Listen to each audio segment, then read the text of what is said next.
কিষাণ কংগ্ৰেছৰ এখন সভা হ'ল, মিটিং হ'ল।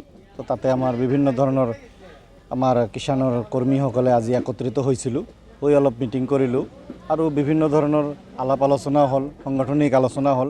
তাৰ মাজত আৰু কিছুমান কথা হ'ল মূল্যবৃদ্ধি লৈ, যে আজি আমি ইমান মূল্যবৃদ্ধিত ভুগি আছোঁ। মূল্যবৃদ্ধি যিটো হৈ গৈছে, জুই মানে ওপৰত উঠি গৈছে, মানে মানুহ আৰু সাধাৰণ মানুহ সহ্য কৰিব নোৱাৰে। এনেকুৱা অৱস্থা হৈ গৈছে। বিজেপি গভৰ্ণমেণ্টে যিটো মূল্যবৃদ্ধি কৰি দিছে, সেইটো মানে ভাবাতকৈ বেছি কৰি দিছে। সাধাৰণ মানুহৰ হাতত আজিকালি বেপাৰ বাণিজ্য নাই, চব বেপাৰ বাণিজ্য পুঁজিপতিৰ হাতত গৈছে। তো এই কথাখিনি আমি আলোচনা কৰিলোঁ, মানুহক বুজালোঁ কথাখিনি। আৰু কংগ্ৰেছৰ সময়ত বিজেপিয়ে কৈছিল যে মূল্যবৃদ্ধি বুলি কৈছিল, কৈ বহুত চিল্লাইছিল। এতিয়া তাতকৈ দেখোন বেছি মূল্যবৃদ্ধি কৰিছে। এতিয়া তাহাঁতে নিমাত হৈ আছে। এইকাৰণে আমি সজাগ হৈছোঁ, এইটো আমি প্ৰতিবাদ কৰিম যে মূল্যবৃদ্ধি কিয় ইমান হৈছে। মূল্যবৃদ্ধি হ'লে আমাৰ সাধাৰণ মানুহ কেনেকৈ চলিব, মিডল ক্লাছ মানুহ কেনেকৈ চলিব। নিৰ্বাচন আহি হয়, আমিতো কংগ্ৰেছৰ এজন সৈনিক হয়। আমি কিষাণ কংগ্ৰেছৰ সাধাৰণ সম্পাদক হৈ কাম কৰি আছোঁ, আজি বহুত বছৰৰ পৰা কৰি আছোঁ, কৰি থাকিম। আৰু নিৰ্বাচনটো আহি আছে, নিৰ্বাচন আমাক ভালকৈ যাতে আমি কংগ্ৰেছ অসমত আনিব পাৰোঁ, চৰকাৰ আনিব পাৰোঁ, তাৰ কাৰণে আমি কাম কৰি আছোঁ, কাম কৰি থাকিম।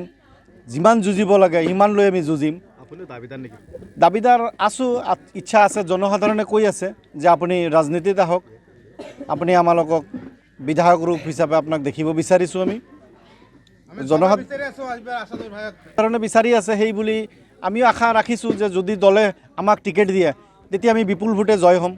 আমাৰ জনসাধাৰণে কৈ আছে, কয় আপুনি যদি টিকেট দিয়ে, আপোনাক আমাৰ দলে যদি টিকেট দিয়ে, তেতিয়া আমাৰ ৰকিবুল হুছেইন ডাঙৰীয়া, আমাৰ সাংসদ যেনেকুৱা যিমান ভোটত জিকিছে, আপুনি তেনেকুৱা ভোটত আপুনি জিকি যাব। এই কথা আমাক জনসাধাৰণে কৈ আছে, এইটো মোৰ কথা নহয়। আপুনি জনসাধাৰণক সুধিব পাৰে। মোৰ ওচৰত আজি এতিয়াও 500,000 মান মানুহ আছে ওচৰত। আপুনি সুধিব পাৰে তেখেতক, মই মিছা কথা কৈছোঁ নেকি কথাটো, আপুনি সুধিব পাৰে। নহয়, বিধায়ক তেওঁতো আছে, তেওঁতো আগৰ আমাৰ মিত্ৰজোঁট আছিল। মিত্ৰজোঁট হৈ আমি তেওঁক জিকাইছিলোঁ। তেওঁ আমি দেখিছোঁ, তেওঁ ইমান এটা আমাক কংগ্ৰেছী মানুহক কোনো সহায় সহযোগিতা কৰা নাই।